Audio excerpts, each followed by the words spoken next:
Welcome to Nick IT Academy. இந்த செஷன்ல நம்ம என்ன பார்க்க போறோம் அப்படின்னா, பவர் பிஐ டெஸ்க்டாப் அதை வந்து எப்படி நம்ம சிஸ்டம்ல இன்ஸ்டால் பண்றது, விண்டோஸ் மிஷின்ல இன்ஸ்டால் பண்றது அப்படிங்கிறத பத்தி பார்க்க போறோம்.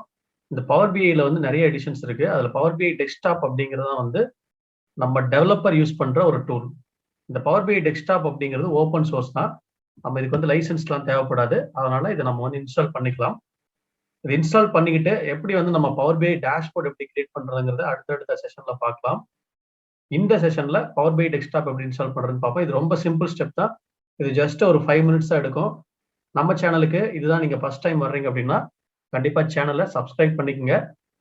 கூடவே பெல் பட்டனை கிளிக் பண்ணிக்கோங்க. அப்பதான் நான் போடுற எல்லா வீடியோவோட அப்டேட்டும் உங்களுக்கு வரும்.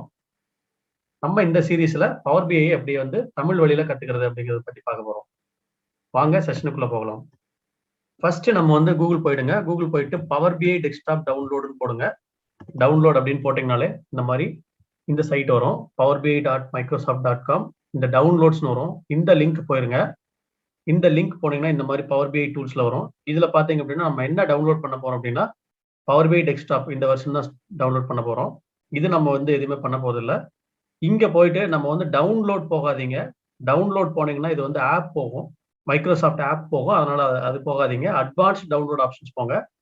இந்த அட்வான்ஸ்ட் டவுன்லோட் ஆப்ஷன் போனீங்க அப்படின்னா இங்க வந்து இந்த இடத்துல எந்த லாங்குவேஜ் அப்படின்னு கேட்கும். இது வந்து இங்கிலீஷ் லாங்குவேஜ் சூஸ் பண்ணிட்டு டவுன்லோடு கொடுங்க. டவுன்லோடு கொடுத்தீங்கன்னா இந்த மாதிரி ஒரு ஆப்ஷன் வரும்.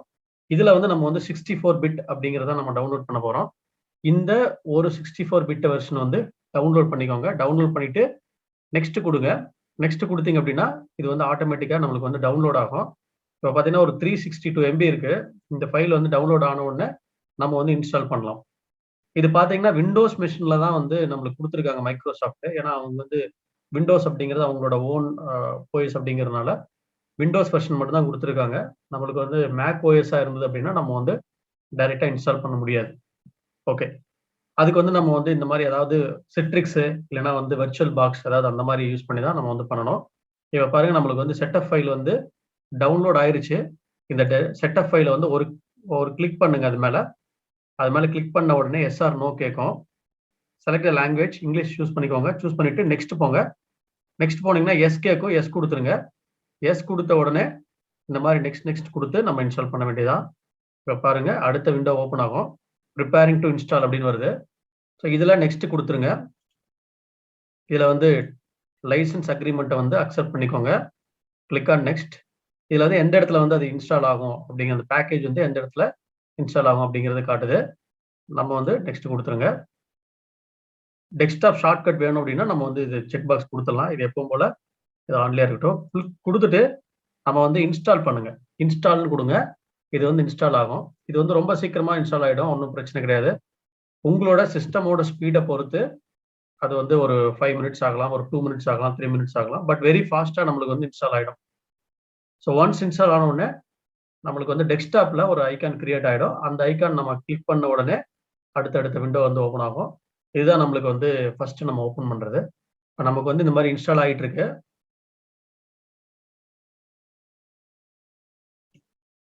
ஓகே, இந்த மாதிரி இன்ஸ்டால் பண்ணி முடிச்சோன்னா நம்மளுக்கு வந்து இந்த மாதிரி ஃபினிஷ் பட்டன் வரும். இதை வந்து ஃபினிஷ் கொடுத்துருங்க. ஃபினிஷ் கொடுத்தோன்னே இந்த மாதிரி பவர் பிஐ டெஸ்க்டாப் வந்து லான்ச் பண்ணுவான்னு கேட்குது. ஓகே கொடுத்துட்டு நம்ம கொடுங்க. இப்போ கொடுத்தீங்க அப்படின்னா பவர் பிஐ டெஸ்க்டாப் வந்து ஓப்பன் ஆகும். இந்த பவர் பிஐ டெஸ்க்டாப்ல தான் நம்ம வந்து என்ன பண்ண முடியும் அப்படின்னா நிறைய பவர் பிஐ டேஷ்போர்டு கிரியேட் பண்ண முடியும். அந்த டேஷ்போர்ட்லாம் எப்படி கிரியேட் பண்றது, எந்த மாதிரி நம்ம டேட்டா சோர்ஸ் எடுக்கிறது அப்படிங்கிறதுலாம் அடுத்தடுத்த செஷன்ல பார்க்கலாம். இப்ப பாருங்க, இந்த பவர் பிஐ டெஸ்க்டாப் வந்து ஓப்பன் ஆகுது. நம்ம பவர் பிஐ டெவலப்பரா இருந்தோம் அப்படின்னா நம்ம இந்த பவர் பிஐ டெஸ்க்டாப்ல தான் வந்து நம்ம வந்து டேஷ்போர்டு கிரியேட் பண்ணுவோம். ஸோ நம்ம வந்து பவர் பிஐ டெஸ்க்டாப் தான் நம்ம இன்ஸ்டால் பண்ணோம். பாருங்க, இன்ஸ்டால் ஆகிட்டு இது வந்து ஓப்பன் ஆகும். ஸோ இதுதான் வந்து பவர் பிஐ டெஸ்க்டாப்போட ஃபர்ஸ்ட் ஃப்ரண்ட் வியூ. இதுக்கப்புறம் பார்த்தீங்கன்னா ஒரு விண்டோ வரும்.